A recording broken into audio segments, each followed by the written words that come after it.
And Sean, you have an update on that and also a bit of our heat wave. Yeah, we'll start with the heat. As far as our own local area, of course, we do have the fire down to our south in Riverside County, all related to the very warm weather. Good news for us is we should lose this tonight officially. It could come back in some, maybe a lesser form as far as tomorrow. A few areas might lose it, but still expecting to be very warm over the next at least couple of days. And speaking of that, look how warm it was. Ojai 102, but then the beaches, Ventura and Goleta, not too bad, only in the mid 70s, really no complaints at all there. Same story for the Central Coast. Paso Robles at 102. You headed out to the beaches, you got a lot better. It looks like maybe Pismo got a little bit of a north wind, helped kind of gouge out that marine influence and made you one of the warmer beaches of the entire area. Right now, a little bit of marine influence, but not a whole lot. It's trying out there, and it will. But again, we're under high pressure, so inland areas stay very warm, uncomfortably warm, at least for the next 2 days. Probably by about Tuesday, you'll get to join in with a stronger ocean influence. And speaking of that, wind right now is fairly quiet, but we could see a real boost along the Santa Barbara South Coast, especially both tomorrow night and possibly even more so on Monday. Could see a low-end wind advisory, and that's a sundowner. And of course, with fire danger really ramping up, we always want to keep an eye on that. Right now, not really seeing the influence too much as far as the Gaviota Pass. It is drier, definitely noticeably, but not that much as far as compared to your neighbors. So we're doing okay.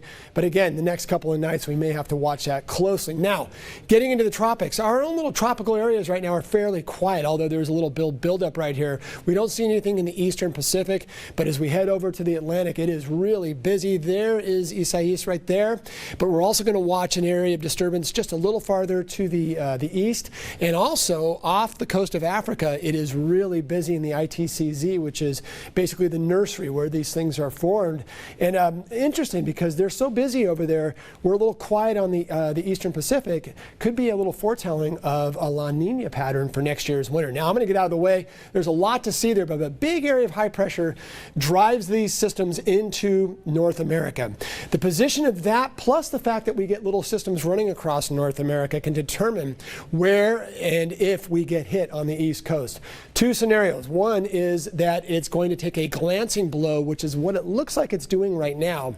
Unfortunately, though, there is a second scenario. If that system does get a little bit closer, we get more of a direct shot. So we're going to have to watch this very, very closely, as we always do with tropical systems. So there's a lot of things in play with hurricanes. They're very important to the planet.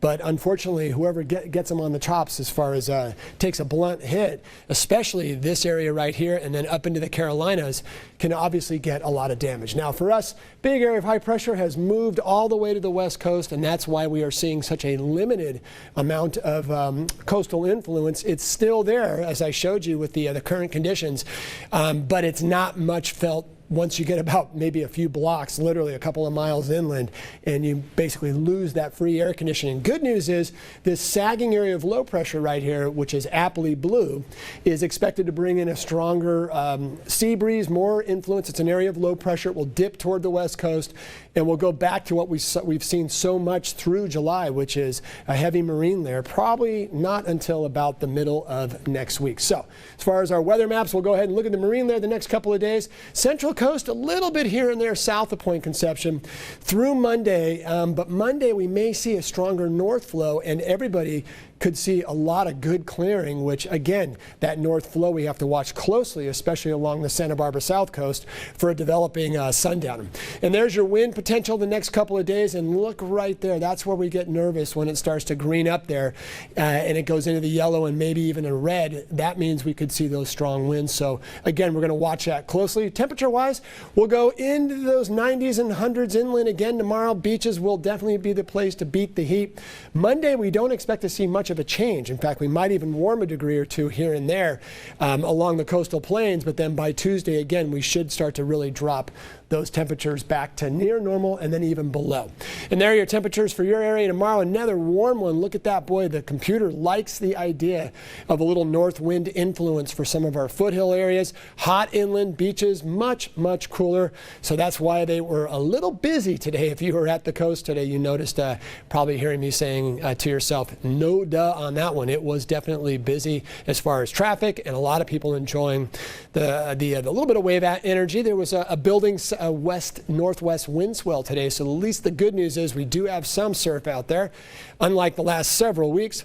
And there's your forecast for all areas, and look at this. We do see the noticeable cool down by the middle and second half of the work week. In fact, many areas are going to go well below normal again as we head into those first solid days and that second weekend of August. So Tracy, actually I'm going to send it to break, so please stay tuned. We'll be right back and enjoy the forecast.